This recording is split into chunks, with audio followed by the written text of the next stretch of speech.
উত্তর সোনারপুর বিধানসভা কেন্দ্রের অন্তর্গত গোয়ালবাটি এলাকার ঐতিহ্যবাহী ও অরাজনৈতিক সংগঠন গোয়ালবাটি যুবচক্র ক্লাব দীর্ঘ কয়েক দশক ধরে ক্রীড়া, সাংস্কৃতিক ও সামাজিক উন্নয়নের ক্ষেত্রে গুরুত্বপূর্ণ ভূমিকাই পালন করে আসছে।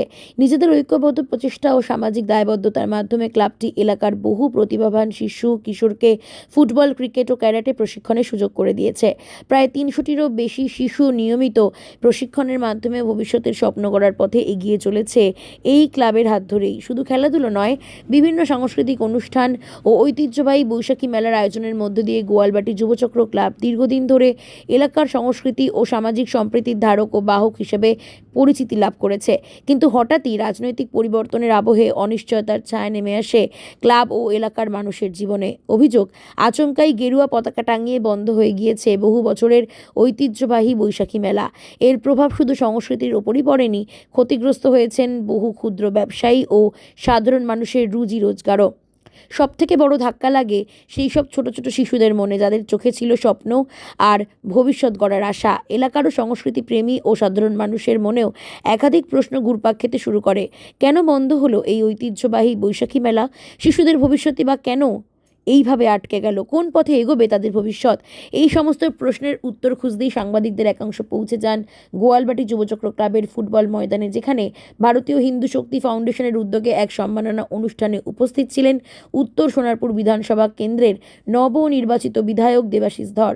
অনুষ্ঠানে উপস্থিত বিধায়কের কাছে এলাকার মানুষ ও সাংবাদিক মহল জানতে চান গোয়ালবাটি যুবচক্র ক্লাব ও বৈশাখী মেলার ভবিষ্যৎ নিয়ে তার অবস্থান কী এবং শিশুদের স্বপ্ন রক্ষায় কী পদক্ষেপই বা নেওয়া হবে।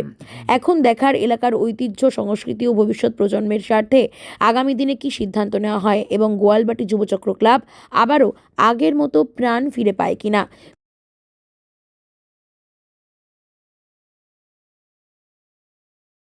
আপনারা বলেছিলেন ভোটের আগে ভয় আউট, ভরসা ইন, কিন্তু এই এলাকা, এই মাঠে একটি বৈশাখী মেলা হতো, সেটা আপাতত বন্ধ আছে। আপনি নতুন বিধায়ক হয়ে কি সেই মেলাটিকে আবার চালু করতে পারবে?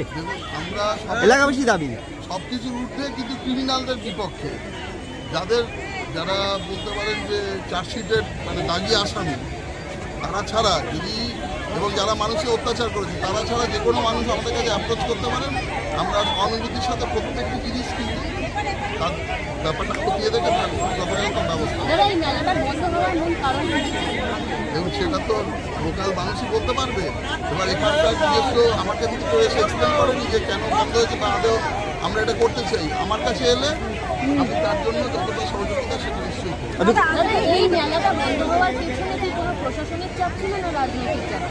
কোনোটাই ছিল না।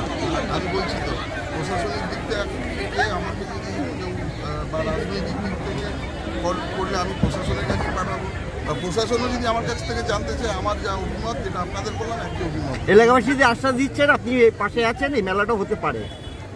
এলাকাবাসীদের জন্য সবথেকে বড় কথা বলে যাচ্ছি যে আমি যতদিন এমএলএ থাকবো, আমার টেনিওরে প্রশাসন নিউট্রাল থাকবে, কিন্তু ক্রিমিনালদের বিপক্ষে থাকবে। যারা মানুষকে অত্যাচার করেছেন তাদেরকে কোনোভাবেই কোনো ছুট দেওয়ার কোনো প্রয়োজনীয়তাও নেই, এবং যারা এতদিন মানুষকে অত্যাচার করেছেন তাদের কোনোভাবে তাদের এগেছে ব্যবস্থা দিতে কার্পণ্য করা হবে না। কিন্তু বাকি সমস্ত মানুষের জন্য, বিধায়ক হই বা যাই হই না কেন, আমি সকলের জন্য আমার পরিষেবা চালু থাকবে। ধন্যবাদ।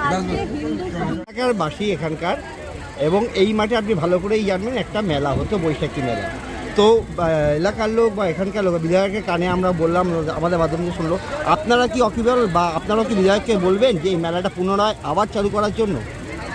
মানুষের স্বার্থে, নিজেদের স্বার্থে যাওয়া দরকার, সেগুলো তাতে একটা কেন অবস্থা মেলা করতে মেলাটা বন্ধ হওয়ার কিছু কারণ 15 বছর তৃণমূল সরকার ছিল, তারা একটা টাকা খাওয়াই কিনে ব্যাপার ছিল, সেই কারণে সব মেলাগুলো বন্ধ হয়ে গেছে। নতুন করে মেলা আরও হয়, আরও ভালো ভালো মেলা হয়, সম্মেলন ভালো কিছু হবে। পশ্চিমবঙ্গে ভারতের ভালো কিছু। ধন্যবাদ ধন্যবাদ ধন্যবাদ ধন্যবাদ দাদা।